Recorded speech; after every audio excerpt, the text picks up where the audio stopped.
let's talk a little bit about the ensemble you've been waiting for. Okay, you ready for this? Everyone's finally happy because I'm getting to it. Okay, you're probably going to want this ensemble on because the choir sound we've been listening to, like I said, is kind of weird. It's kind of robotic, but also kind of old-fashioned. It's an interesting sound that I want people to use because it's cool. But I know once you put ensemble on something, people are going to be like, no, that's the one I want to use. So here we go. Here's what it sounds like. You'll also notice we just went to stereo.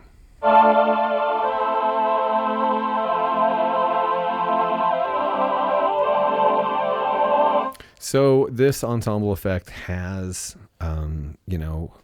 like a low frequency shift in it. So then if you complement that with the vibrato, it really helps. But here's what it sounds like without any vibrato.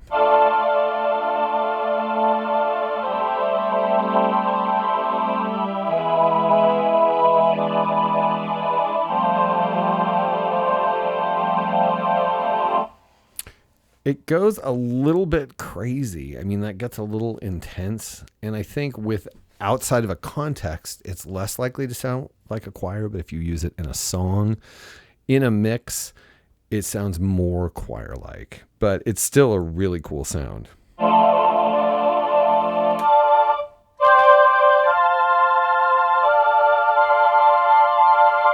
That high end sounds way more realistic with the chorusing effect, the ensemble effect, because chorusing takes place in a choir. It's one of the reasons that choirs are so beautiful sounding is that no one's in tune with each other, and it creates a natural chorusing between the various frequencies not entirely lining up.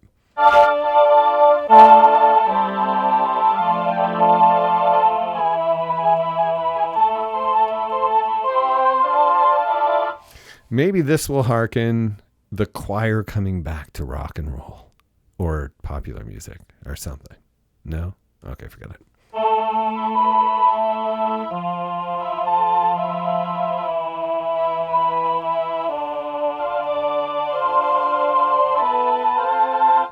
Okay, so we have one more thing to really talk about here, and that is articulation, amplitude, articulation.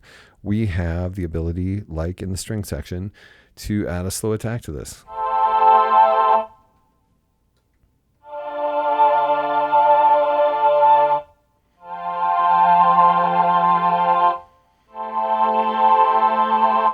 And again, as long as you play block chords, you're going to be cool. But if you have any sort of movement outside of a block chord, you're going to hear the paraphonic nature of this amplifier.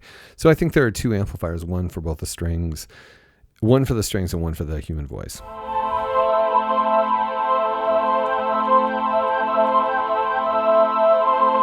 You'll notice the things I'm playing up on the top don't get the slow attack because there's only one amp to provide that.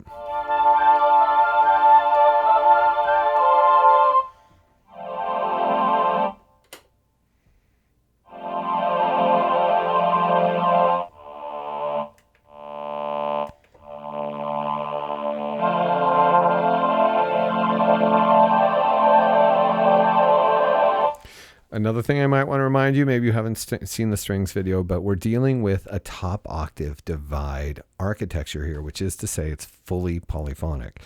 So if I want to, I can make the sort of hellish choir here by pressing down as many notes as I want.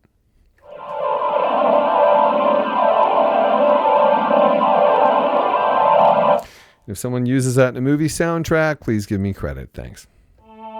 Because I invented it. Okay.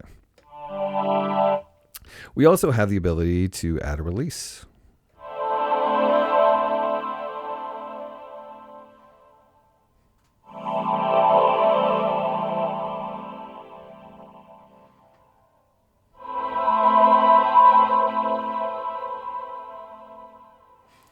It's really pretty. Down at the very end of the release, it sounds like all of the notes are playing at once. I'm not sure what causes that. It's really subtle. I wouldn't even call it a bug. And I wonder if it's like just part of the deal, but I love it. It's actually really beautiful.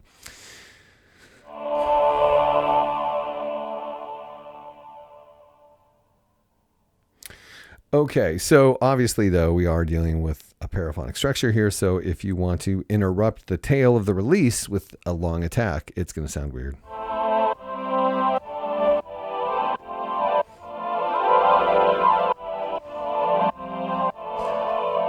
Or super cool is another adjective you could use. I think that sounds awesome.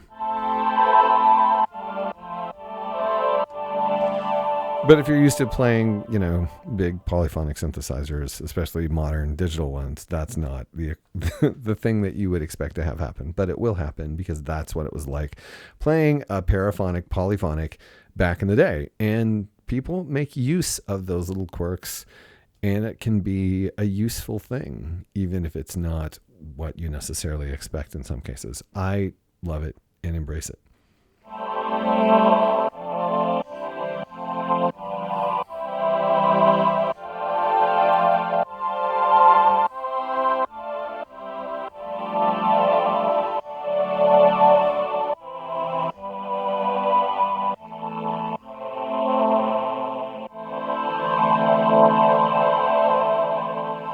Now that we've been listening to the ensemble, let's listen to the attack and release without the ensemble.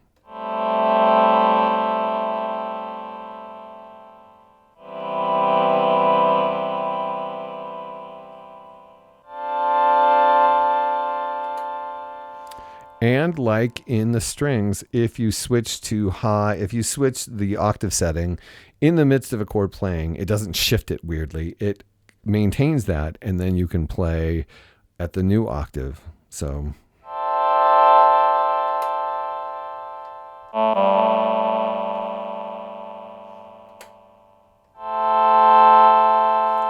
that's pretty useful.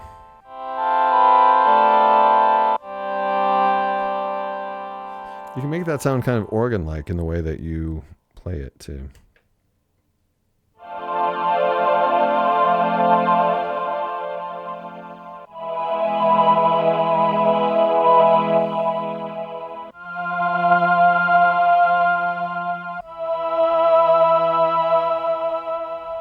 Ooh, let's add some vibrato to all of it.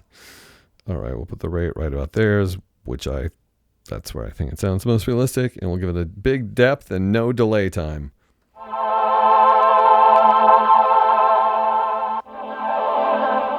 Let's back off on the depth, okay.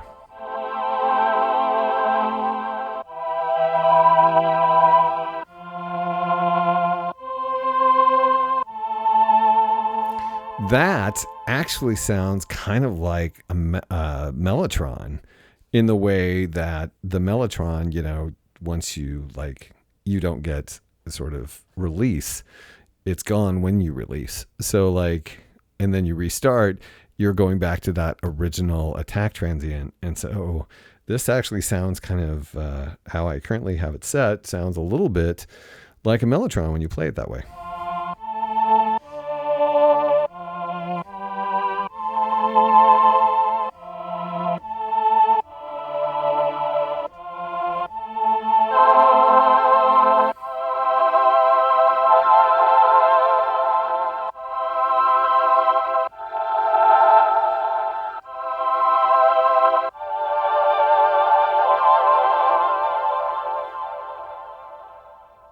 I'd put that in a song. That's beautiful.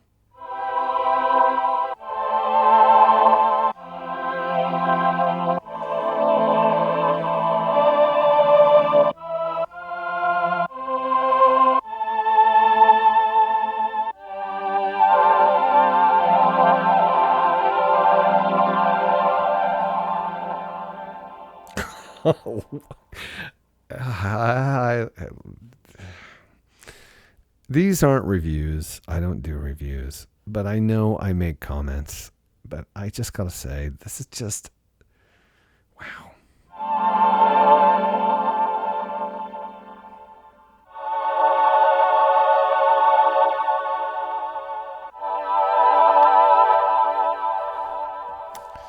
It's beautiful.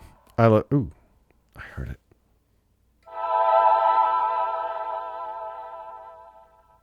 No, that time I didn't. Anyway, so that is, for all intents and purposes, the human voice section on the Behringer VC340.